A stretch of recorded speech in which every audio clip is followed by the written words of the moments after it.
West Asia crisis start అయిన తరువాత UAE ఒక సంచలన నిర్ణయం తీసుకుంది. అది ఒపెక్ నుంచి బయటకు రావడం. అసలు ఈ ఒపెక్ అంటే ఏంటి? యూఏఈ ఎందుకు బయటకు వచ్చింది? యూఏఈ ఒపెక్ నుంచి బయటకు రావడంతో ఎంతవరకు ఇండియాకి అడ్వాంటేజ్ అవుతుంది? పబ్లిక్ ట్రాన్స్పోర్టేషన్ ఎక్కువగా వాడండి, ఆయిల్ వినియోగం తగ్గించండి అంటూ మోదీ ఇచ్చిన సంకేతాల తర్వాత తన ఫస్ట్ ఫారెన్ విజిట్ యూఏఈతో స్టార్ట్ చేశారు. ఇండియా యూఏఈ మధ్య అసలు ఏ అగ్రిమెంట్స్ జరిగాయి? సోషల్ మీడియాలో మోదీ ఫారెన్ విజిట్ మీద జరుగుతున్న హేట్రేడ్ని పక్కన పెట్టి యూఏఈ ఇండియా మధ్య జరిగిన అగ్రిమెంట్స్ గురించి అనలైజ్ చేద్దాం. Hi, this is Navata. Welcome to national diaries.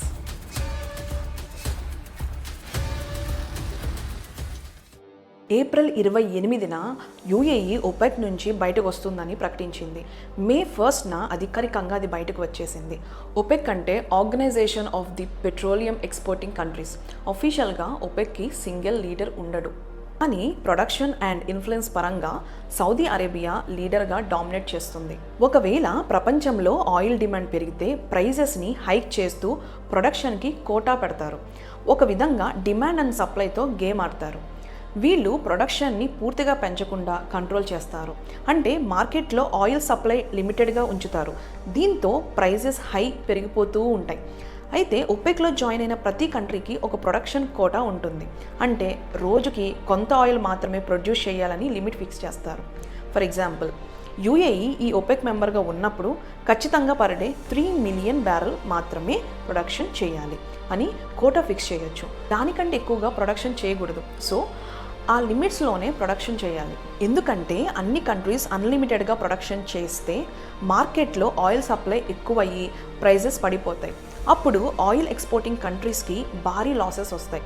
So OPEC overall goal ఏంటి అంటే ప్రొడక్షన్ని కంట్రోల్ చేస్తూ గ్లోబల్ ఆయిల్ ప్రైజెస్ని రెగ్యులేట్ చేయడం. బట్ ఈ విధంగా సప్లైని కంట్రోల్ చేయడం వల్ల మార్కెట్స్లో ఒక రకంగా ఆర్టిఫిషియల్ స్కార్సిటీ క్రియేట్ అవుతుంది. దీంతో ఆయిల్ ప్రైజెస్ హయ్యర్గా ఉండే పరిస్థితి వస్తుంది. కానీ ఒపెక్ మాత్రం దీన్ని మార్కెట్ స్టెబిలిటీ చేస్తున్నాం అని చెప్పుకుంటారు. ఒపెక్ నుండి యూఏఈ సడన్గా ఏమీ బయటకు రాలేదు. పాండమిక్ తర్వాత నుంచి యూఏఈకి ఒపెక్కి మధ్య ఇంటర్నల్ డిస్కషన్స్ జరుగుతూనే ఉన్నాయి. మే 1న అఫీషియల్గా ఎగ్జిట్ అయ్యింది. దీని బ్యాక్ అండ్ స్టోరీ ఏంటి అంటే 2020లో లాక్డౌన్ వల్ల ట్రాన్స్పోర్టేషన్, లాజిస్టిక్ ఇండస్ట్రీస్ అన్నీ ఒక్కసారిగా ఆగిపోయి దీంతో ప్రపంచవ్యాప్తంగా ఆయిల్ డిమాండ్ భారీగా పడిపోయింది. కానీ కరోనా కంటే ముందే యూఏఈ భారీగా drilling projects, refineries, oil infrastructure మీద ఇన్వెస్ట్ చేసి తన ప్రొడక్షన్ కెపాసిటీని పెంచుకుంది. 2021లో ప్రపంచం మళ్ళీ ఓపెన్ అయ్యింది. ట్రాన్స్పోర్టేషన్ ఇండస్ట్రీస్ అన్ని రీస్టార్ట్ కావడంతో డిమాండ్ మళ్ళీ భారీగా పెరిగింది. ఇక్కడ ఒపెక్ కంట్రీస్కి యూఏఈ మధ్య డిఫరెన్సెస్ వచ్చాయి. డిమాండ్ పెరిగింది కాబట్టి సప్లైని పూర్తిగా పెంచకుండా కంట్రోల్ చేద్దామని, అప్పుడు ఆయిల్ ప్రైజెస్ హైగా ఉంటాయి. ఒపెక్ కంట్రీ స్ట్రాటజీ వేశారు. కానీ యూఏఈ కన్విన్స్ అవ్వలేదు. ఎందుకంటే ఆల్రెడీ బిలియన్స్ పెట్టి ఇన్ఫ్రాస్ట్రక్చర్ బిల్డ్ చేసుకున్నారు, ప్రొడక్షన్ కెపాసిటీ పెంచుకున్నారు.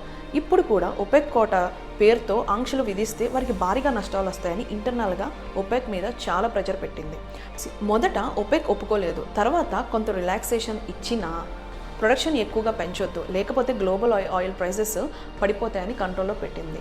కానీ యూఏఈ కొన్ని రోజులు కన్విన్స్ అయినా మళ్ళీ డిస్కషన్ స్టార్ట్ చేసింది. యూఏఈ మెయిన్ గోల్ ఏంటి అంటే తక్కువ ప్రొడక్షన్తో ప్రైజెస్ పెంచడం కంటే ఇప్పుడు మ్యాక్సిమం ప్రొడక్షన్ చేసి మార్కెట్ షేర్ పెంచుకోవాలి, ఉన్న ఆయిల్ రిజర్వ్స్తో ఆయిల్ అమ్ముకుని సంపాదించుకోవాలని ఓపెన్గా డిస్కషన్ చేసింది. ఇంకో ముఖ్యమైన విషయం ఏంటంటే ప్రపంచం already EVs, solar, green energy పైన షిఫ్ట్ అవుతుంది. మరో 15 నుంచి 20 సంవత్సరాల తర్వాత ఆయిల్ డిమాండ్ గ్రాడ్యువల్గా తగ్గే అవకాశం ఉందని యూఏఈ ముందుగానే క్యాలిక్యులేట్ చేసింది. అందుకే ఫ్యూచర్లో ఆయిల్ డిమాండ్ తగ్గిపోయే లోపు ఇప్పుడే మ్యాక్సిమం ప్రొడక్షన్ చేసి మార్కెట్ని క్యాప్చర్ చేసుకుందామని లాంగ్ టర్మ్ స్ట్రాటజీ విజన్తో మూవ్ అయింది. సో ఆబ్వియస్లీ ఒపెక్ కంట్రీస్ ఇది అగ్రీ అవ్వలేదు. సో యూఏఈ ఈ ఒపెక్ నుంచి బయటకు వచ్చిన తర్వాత ఇండియా వెంటనే యూఏఈతో స్ట్రాటజిక్ రిలేషన్స్ని ఇంకా స్ట్రాంగ్ చేయడం స్టార్ట్ చేసింది. వెస్ట్ ఏషియా టెన్షన్స్ పెరుగుతున్న సమయంలో మోదీ యూఏఈ విజిట్కి అడిషనల్ స్ట్రాటజిక్ ఇంపార్టెన్స్ వచ్చింది. ఎందుకంటే వెస్ట్ ఏషియా క్రైసిస్ వల్ల స్ట్రైట్ ఆఫ్ హార్మజ్ దగ్గర టెన్షన్స్ పెరిగిపోయాయి. ఆయిల్ సప్లై చైన్స్ మొత్తం డిస్టర్బ్ అయిపోయాయి. Already oil scarcity, oil prices వరల్డ్ని షేక్ చేస్తుంది. అందుకే ఇప్పుడు ప్రపంచ దేశాలు క్రైసిస్ వచ్చినా కూడా ఆయిల్ సప్లై ఆపకుండా నమ్మకంగా ఆయిల్ ఇవ్వగల కంట్రీస్ కోసం చూస్తున్నాయి. ఇక్కడే యూఏఈ ఇంపార్టెన్స్ భారీగా పెరిగింది. ఈ టైంలో ఇండియా యూఏఈ మధ్య కూడా కొన్ని కీలక అగ్రిమెంట్స్ జరిగాయి.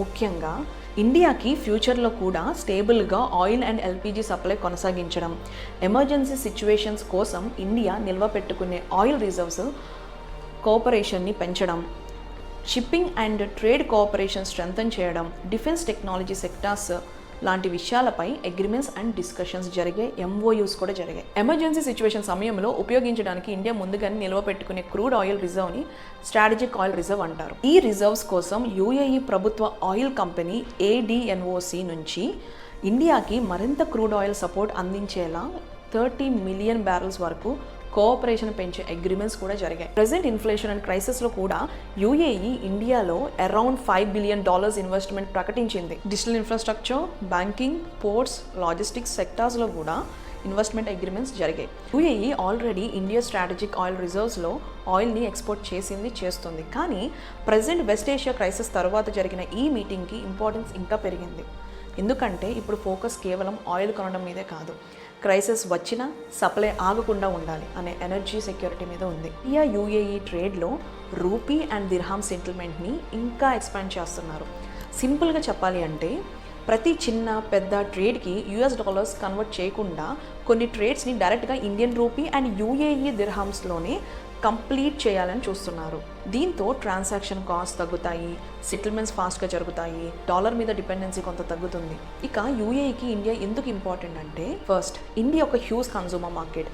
ఇండియా ప్రపంచంలోని ఎక్కువ ఆయిల్ ఇంపోర్ట్ చేసే దేశాల్లో ఒకటి. ఫ్యూచర్లో కూడా ఇండియా ఎనర్జీ డిమాండ్ ఇంకా పెరిగే అవకాశం ఉంది. రెండవది, stable government and policy continuity. International politics and రిలేషన్స్లో లాంగ్ టర్మ్ అగ్రిమెంట్కి పొలిటికల్ స్టెబిలిటీ అండ్ గవర్నెన్స్ చాలా ఇంపార్టెంట్. మూడవది, ఇండియన్ డయాస్పోరా. యూఏఈలో ఇప్పటికీ లక్షలాది ఇండియన్స్ పనిచేస్తున్నారు. కన్స్ట్రక్షన్ నుంచి టెక్నాలజీ వరకు ఇండియన్స్ అక్కడ మేజర్ రోల్ ప్లే చేస్తున్నారు. నాలుగవది, Indian talent and technology ecosystem. Digital infrastructure, logistics, startups, renewable energy సెక్టార్స్లో ఇండియా ఫాస్ట్గా గ్రో అవుతుంది. ఇంకో ముఖ్యమైన విషయం geopolitical trust factor. India generally అన్ని మేజర్ కంట్రీస్తో బ్యాలెన్స్డ్ రిలేషన్స్ మెయింటైన్ చేయడానికి ట్రై చేస్తుంది. అందుకే యూఏఈకి ఇండియా ఒక రిలయబుల్ లాంగ్ టర్మ్ పార్ట్నర్లా కనిపిస్తుంది. సో ఒక విధంగా బిజినెస్లో మనకు ఒక మంచి క్లయింట్ లాగా ఇండియా యూఏఈకి మంచి క్లయింట్. మొత్తానికి యూఏఈ OPEC నుంచి బయటకు రావడం ఇండియా అండ్ యూఏఈకి రెండింటికి ఒక ఆపర్చునిటీలా కనిపిస్తున్నా ఇది పూర్తిగా వన్ సైడెడ్ అడ్వాంటేజ్ అని మాత్రం చెప్పలేం. ఎందుకంటే యూఏఈ ఆయిల్ కోసం ఇండియా ఒక్కటే కాదు, ఆల్రెడీ చైనా, యూరోపియన్ కంట్రీస్ లాంటి పెద్ద ఎకానమీస్ కూడా కాంపిటీషన్లో ఉన్నాయి. మరో రియాలిటీ ఏంటంటే అన్ని దేశాలకి యూఏఈ ఒక ఆల్టర్నేటివ్లా కనిపించినా కూడా ఈ గ్లోబల్ ఆయిల్ మార్కెట్ వెంటనే స్టేబుల్ అయిపోదు. ఎందుకంటే ఆయిల్ ప్రైసెస్ ఇప్పటికీ wars, strait of Hormuz tension, global demand, shipping disruptions వీటిపైనే హెవీగా డిపెండ్ అయి ఉన్నాయి. అందుకని ఇప్పుడు ప్రపంచం మొత్తం చూస్తున్న అసలు విషయం ఒకటే, వెస్ట్ ఏషియా క్రైసిస్ నుండి వరల్డ్ ఎంత త్వరగా బయటపడుతుందన్నది. మీ ఒపీనియన్ కమెంట్ చేయండి. Thank you. జై హింద్.